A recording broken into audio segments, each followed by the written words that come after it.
The regime was overthrown, the city plunged into chaos, and panic ensued. A terrorist attack on the police station sparked armed conflict between civilians, the military, the police, and the secret police. No one could be trusted. Everyone could be an enemy. In December 1989, Romania experienced a gradually escalating violent anti-government movement. The Minister of Defense committed suicide, and the president fled in a helicopter after false information spread about terrorists attacking civilians. Protesters stormed the armory and surrounded the police building. The police tasked with guarding headquarters were ordered by their superiors not to open fire. They could only wait for the military to rescue them, but when they called to urge the military, the colonel said the reinforcement troops on their way were being heavily attacked by both the police and the secret police. Moreover, there were people inside the police building shooting outwards, with many terrorists among the police, so those inside the building were now like lambs to the slaughter. If they stayed in the building, they would either be eliminated by the military as terrorists or killed by the invading protesters.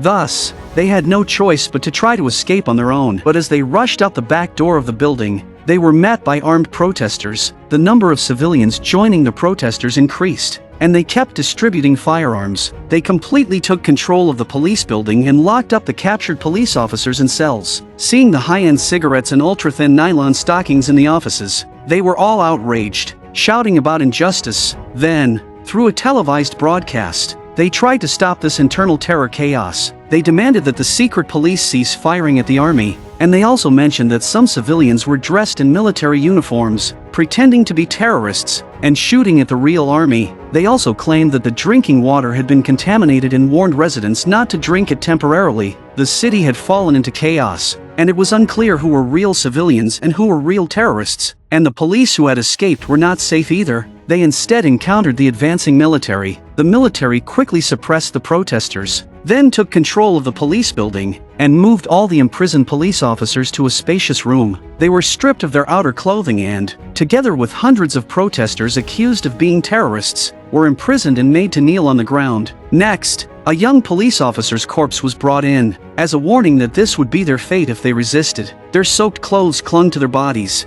and they shivered from the cold at night. Many were injured, groaning and begging for medical assistance, but all they faced were dark gun barrels and the cold stares of the soldiers. The place was under attack, and the sound of helicopters constantly buzzing overhead could be heard. The soldiers then transferred them overnight to a swimming pool. Former friends now stood on opposite sides. No matter how much they asked, they only received cold responses, and they were thrown into an empty pool. Their fate seemed sealed, and they could only wait in this deep pit for an unknown trial. They were covered in wounds, but without any medical treatment. They could only tear off their own clothes to bandage their injuries. They were now cut off from the outside world. Unable to inform their families they were safe, let alone contact their superiors for rescue. They had become prisoners, and both sides were in a standoff, with explanations proving futile. The colonel didn't want to hear their explanations. They were all traitors and would be tried as such. No one could leave this place unless they confessed to firing on the people. The colonel, now acting under orders from the new government, was tasked with eliminating all terrorist nests. He ordered the guarding soldiers to kill on the spot if those in the pool made any suspicious moves. Fortunately, the military provided them with blankets and food, so they wouldn't starve to death in the pool. They begged the young soldiers above to help them find medical personnel. Some were coughing up blood,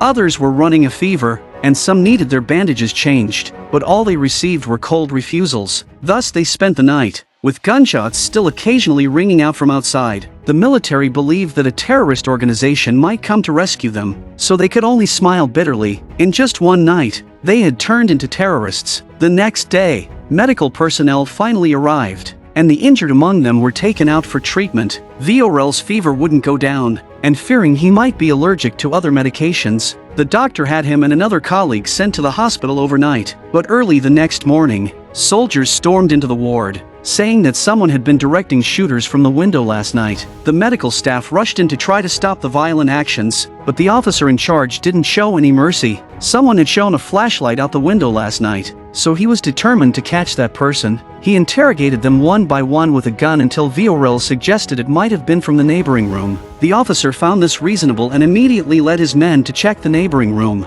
However, before leaving, he told the doctor to clear out these patients before noon because they had wounded soldiers needing hospitalization. Outside the hospital, many citizens had gathered, waiting for the bodies to be brought out. hoping their relatives weren't among them. With two revolutionary brothers, Soaita found a new belief in life. He was witnessing history being made. But when they went home to get some wine, they were surrounded by other revolutionaries. Someone had seen terrorists shooting from their car, and a map was found inside the vehicle. Soaita, joyful in his revolutionary fervor, was instead taken as a counter-revolutionary. The three of them were captured, but on their way to the base, they encountered a car trying to force its way through a checkpoint, along with the father of a boy who was killed. They were tied to an armored vehicle and then taken to the swimming pool. The ones locked in the pool are not only the police but also some marshals and a few secret police officers. The police suspect that it was the secret police who fired the first shot, triggering the riot, but they have no concrete evidence to clear their names. They also start to recall whether the first shot really came from the police building that day. Some say it was from the temporary detention center next door, while others say it was from behind the building. At this moment, Lihu, who just arrived, says that he did hear the first gunshot coming from the police building.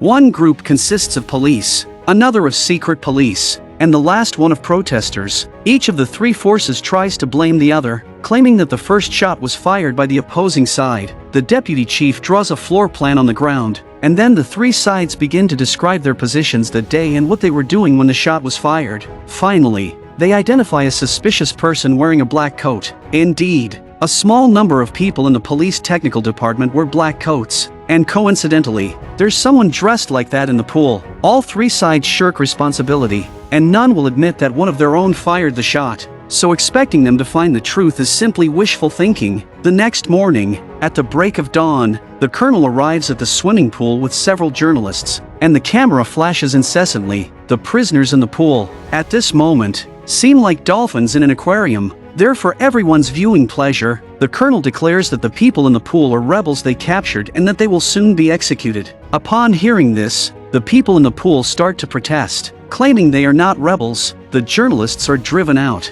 and a father whose child was killed tries to seek justice but is powerless and can only bang his head against the wall in frustration. If it weren't for the others holding him back, blood would have splattered on the spot. The prisoners finally understand that they are destined to be scapegoats, and evidence is completely irrelevant. Soldiers stand all around the pool. How can they escape?